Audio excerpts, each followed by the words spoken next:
कबीर एक अमीर और रुतबेदार परिवार से ताल्लुक रखता था। उसकी जिंदगी ऐशो-आराम से भरी थी और उसे जो चाहिए होता वह आसानी से मिल जाता। यूनिवर्सिटी में वह हर किसी के लिए आकर्षण का केंद्र था। लड़कियां उसकी ओर खिंची चली आती थीं और उसे ये सब बहुत पसंद था। उसका शौक था लड़कियों को अपने प्यार में फंसाना, उनके साथ खेलना और फिर उन्हें छोड़ देना। उसके लिए ये सिर्फ एक खेल था जिसे वह पूरी चालाकी से खेलता था। लेकिन फिर उसकी जिंदगी में एक ऐसी लड़की आई जिसने उसकी सोच को हमेशा के लिए बदल दिया। ये लड़की बाकी लड़कियों से अलग थी। उसका नाम सिया था।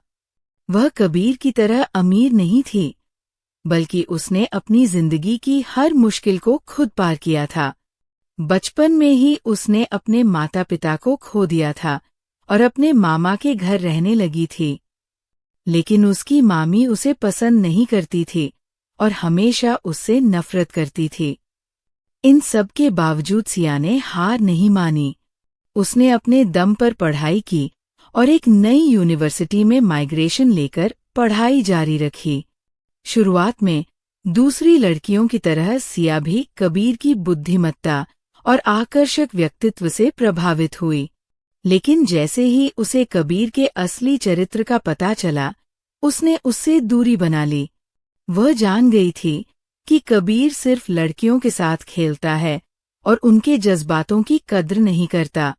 लेकिन कबीर को ये बर्दाश्त नहीं था कि कोई लड़की उसे नजरअंदाज करे।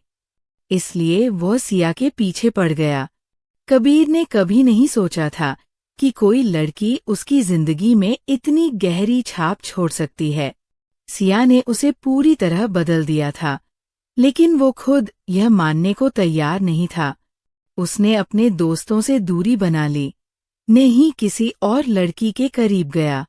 वह पूरी रात बस सिया के बारे में सोचता रहा। एक हफ्ते बाद उसका सबसे अच्छा दोस्त रोहन वापस आया और कबीर से मिला। कबीर ने उसे सिया के बारे में सब कुछ बता दिया, कैसे वो लड़की उसकी सोच से बिल्कुल अलग थी और कैसे उसने कबीर को पूरी तरह बदल दिया था। रोहन ने कबीर से कहा, मैं तुम्हारी किसी बात का जवाब नहीं दूंगा, लेकिन सिया तुम्हें खुद सब कुछ बताएगी। कबीर ये सुनकर हैरान रह गया और तुरंत बोला, तुम मुझे सिया के पास ले चलो, मैं उससे बात करना चाहता हूँ। कुछ ही देर बाद रोहन को सिया एक जगह मिल गई। जैसे ही कबीर ने उसे देखा, वो पहचान गया कि वही लड़की थी जो उसकी जिंदगी में भूचाल लेकर आई थी। उसने खुद को संभालते हुए सिया से सीधा सवाल किया, ये सब क्या है? तुमने उस रात मेरे घर आने का फैसला क्यों किया? लेकिन सिया ने कबीर के किसी भी सवाल का सीधा जवाब नहीं दिया। उसने बस इतना बताया कि वह कोई अमीर घराने की लड़की नहीं थी। उसके माता पिता की बचपन में ही मृत्यु हो गई थी और वह अपने मामा के घर पर पली बढ़ी थी। लेकिन उसकी मामी उसे पसंद नहीं करती थी और हमेशा उसे ताने मारती थी। बावजूद इसके, सिया ने कभी अपने आत्मसम्मान से समझौता नहीं किया। सिया ने कबीर की आंखों में देखा और कहा, तुम सोचते हो कि हर लड़की तुम्हारे पैसे और तुम्हारी पर्सनैलिटी पर मरती है? तुमने बहुत सी लड़कियों को अपने जाल में फंसाया, लेकिन मैं उनमें से नहीं हूँ। कबीर ने एक लंबी सांस ली। उसे पहली बार एहसास हुआ कि सिया ने जो कहा वो सच था। वो उन तमाम लड़कियों के बारे में सोचने लगा जिनके साथ उसने खेला था। उसने सिया से वादा किया, मैं अब कभी किसी लड़की की जिंदगी बर्बाद नहीं करूंगा। कबीर को लगने लगा कि सिया उसकी जिंदगी की सबसे महत्वपूर्ण लड़की है और उसने उसे प्रपोज कर दिया। लेकिन तब उसे जो जवाब मिला, उसने कबीर की दुनिया ही बदल दी। सिया मुस्कुराई और कहा, मैं पहले ही अपने हमसफर को चुन चुकी हूँ। ये सुनकर कबीर को झटका लगा। सिया ने बताया कि वह रोहन से शादी करने जा रही है। रोहन ने कबीर की ओर देखा और कहा, मैं सिया को बहुत पहले से पसंद करता था, लेकिन मैं कभी अपनी भावनाएं व्यक्त नहीं कर सका।